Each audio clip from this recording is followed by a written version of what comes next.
اب سسٹم کچھ یوں تھا کہ ہم ٹیک آف کے بعد ہم جاتے تھے نارتھ آف لیبنان کی طرف. نارتھ آف لیبنان سے ہم ہیڈ کرتے تھے تھوڑا ویسٹ کی طرف, پھر ساؤتھ آتے تھے, flying over Beirut, Mediterranean sea, coming south, then we will turn left. Israel کے شمال میں تقریباً کوئی 5-10 کلومیٹر کے فاصلے پر وہاں سے ہم ٹرن کرتے تھے واپس اور پھر اپنے بیس کی طرف آتے تھے. اب یہ جو پورا چکر تھا, دس وڈ لاسٹ سے ہاف این آور, اینڈ جہاز میں پیٹرول ہی اتنا تھا. MiG 21 جو جہاز ہم اڑا رہے تھے اس کی فیول کیپیسٹی بہت کم تھی, تو اس سے زیادہ کی سوٹی اڑ ہی نہیں سکتا تھا, تو we had to come back. تو کئی دفعہ ایسے ہوا کہ اب اسرائیلیوں کی we had many near engagements but instant disengagement, کیونکہ اسرائیلیز اس وقت انگیج کرنا چاہتے تھے جب ان کے لیے وننگ ٹرمز ہوں, ادروائز وہ انگیج نہیں کرتے تھے. اگر کہیں ان کو ایسا محسوس ہوتا تھوڑا بھی کہ ان کو ایڈوانٹیجس پوزیشن نہیں ہے تو وہ ڈس انگیج کر جاتے تھے. اچھا, ہمارے لیے یہ پوزیشن حالات بہت مشکل یوں تھے کہ ہر روز یا ہر آئے روز کہہ لیں, ہر روز تو نہیں, ہر آئے روز یہ چیز ریپیٹ ہوتی تھی. اب آپ خود سوچیں, ہم صبح جاتے تھے سن رائز سے آدھا گھنٹہ پہلے کاکپٹ میں اور سن سیٹ کے آدھا گھنٹہ بعد کاکپٹ سے نکلتے تھے ہر روز, اور یہ 7 مہینے تک رہا. ہر روز ٹینشن بلڈ اپ, کس روز کیا ہونا ہے نہیں ہونا ہے کچھ پتہ نہیں ہے. اینڈ ایوری ٹائم جب بھی کوئی ایسی سچویشن ڈیولپ ہوتی تھی, اسرائیلیز started it from an advantages position and from the offensive. تو ہم ہمیشہ ڈس ایڈوانٹیج پوزیشن میں تھے, ہمارے جہاز انفیریئر, ہمارے باقی مسئلے اپنی جگہ پر سارے. اور جب بھی کوئی نیئر انگیجمنٹ ہوتی تھی, radio radar use to be jammed. Israelis had a jammer on top of Mount Hermon. وہاں سے ماؤنٹ ہرمن پہ ریڈیو جیمرز بھی تھے, تو پھر کمیونیکیشن کیسے آپ کی ہوتی تھی؟ نہیں ہوتی تھی. تو فلائی کیسے کرتے تھے؟ یہی تو کمال ہے, یہی تو کمال ہے. ہم نے پہلے میں تھوڑی سی یہ بات آپ کو بتا دوں, ہم نے یہ ڈٹرمن کیا ان سب جب یہ واقعات ہو رہے تھے کہ اسرائیلیوں کا ایک ایم ہے کہ کسی ایک پاکستانی پائلٹ کو ایئر کامبٹ میں مار لیں. ہم نے آپس میں بڑی یہ ڈسکشنز کی کہ یار یہ سچویشن بڑی غلط ہے. اگر انہوں نے کسی ایک بندے کو مار لیا تو معاملہ ٹھپ ہے. کیسے؟ اس میں 3-4 باتیں ہیں. نمبر 1, اس پائلٹ کے لیے بہت ایمبیرسنگ ہوگا اگر وہ بچ گیا, تو وہ تو ہی will be extremely embarrassed. Number 2, Pakistan air force کے لیے بدنامی ہوگی. نمبر 3, پاکستان کے لیے بدنامی ہوگی, کیونکہ یہ کوورٹ آپریشن تھا, خفیہ آپریشن تھا. مطلب وہ تو اناؤنس کرتے نا کہ پاکستانی پائلٹ ہے, ہم نے یہ کیا, ہم نے ایسے مار لیا اس کو ایئر کامبٹ میں, and it would have been splash all over the world. بدنامی تو ہو جاتی نا.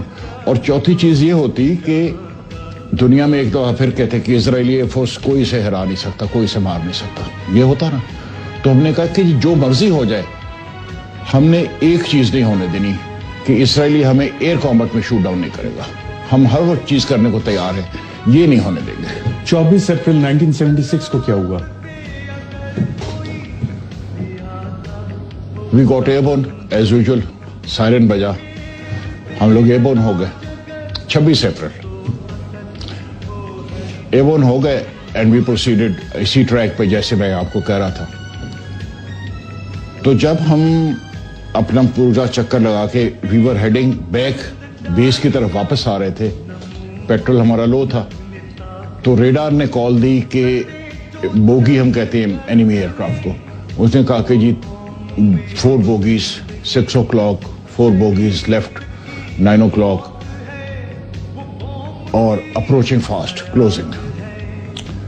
اب یہ تھا کہ اب 2 چیزیں ہیں, ہمارے پاس پیٹرول ختم ہو رہا ہے, we must return to base, and the enemy is closing in very fast.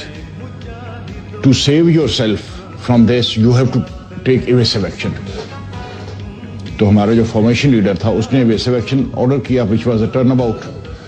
جب ہم ٹرن اباؤٹ کر رہے تھے تو and I was adjusting my position in the correct place, تو مجھے جیسے وہ میٹل کی ایک چمک نہیں پڑتی شیشے میں سے, وہ نیچے سے نظر آئی جو وہاں پہ نہیں ہونی چاہیے تھی.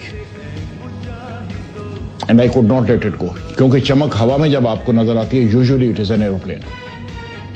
تو آئی ٹرن ٹو سی, جب میں نے ٹرن کیا تو میں نے دیکھا کہ it was a Mirage year craft.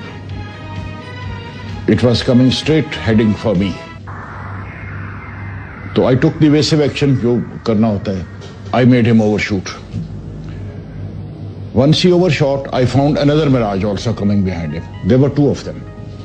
دوسرا Mirage آیا, اس نے بھی اوور شوٹ کر لیا. آپ اکیلے تھے اور یہ دو جہاز سے؟ ہاں.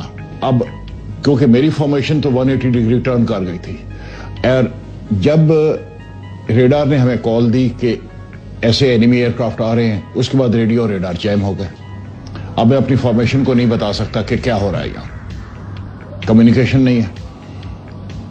تو فارمیشن میری, and we were flying somewhere Mach 1, 1.2, about that speed, close to that speed. So I think in about 10 seconds we were miles apart.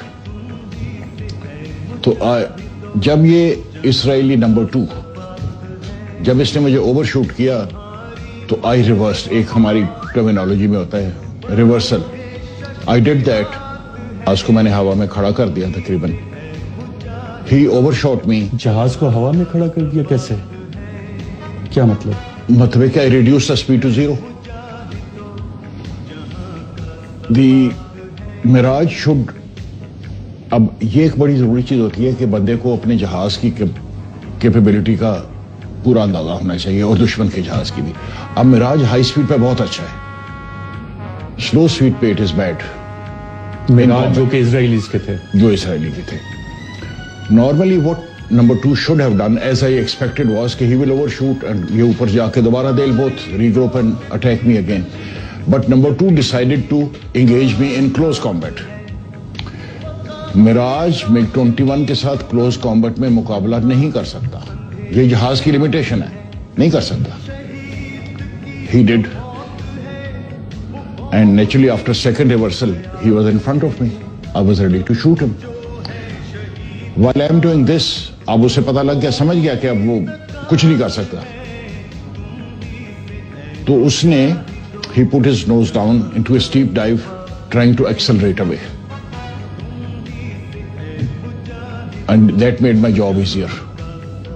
جب acceleration stick کی تھوڑا سا distance آ گیا, I got the tone of the missile. I was carrying a Russian missile.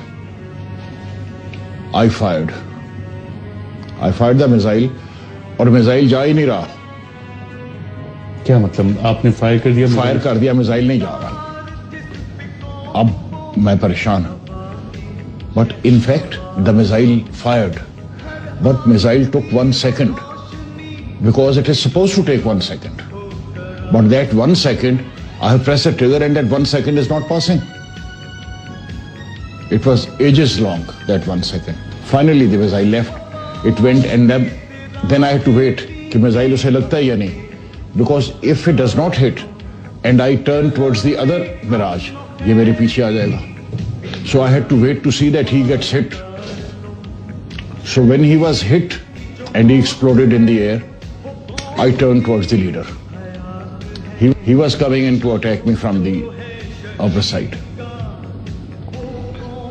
He came and we met head on, but luckily for me, he maintained his direction. He was headed towards Israel. He went low and exited. And thank God for that, کیونکہ میرے پاس تو petrol نہیں تھا. یعنی fuel ختم ہو گیا تھا جہاز؟ فیول میرے پاس, آپ کہہ لیں کہ I was on vapors, hardly any fuel. تو I also hit low level supersonic and ran back for the base. Because I had no fuel to engage another aircraft. بلکہ پہلی کی انگیجمنٹ بھی when we started, if you remember, as I said earlier, ہمارے پاس fuel already کم تھا. آدھے گھنٹے کا fuel ہوتا تھا. آدھے گھنٹے کا تو ٹوٹل 100 کا تھا نا, اور ہم واپس آ رہے تھے, 20 منٹ فلائنگ کر کے واپس آ رہے تھے.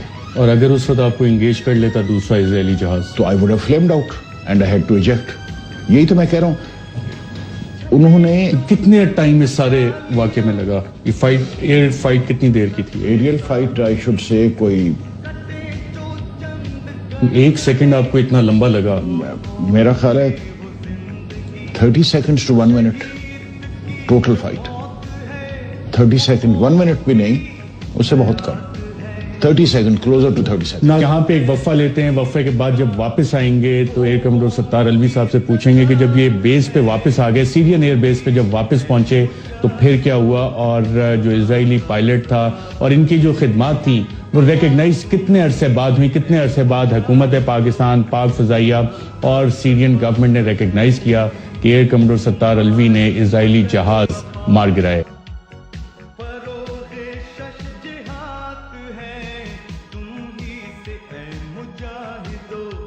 جہاں کا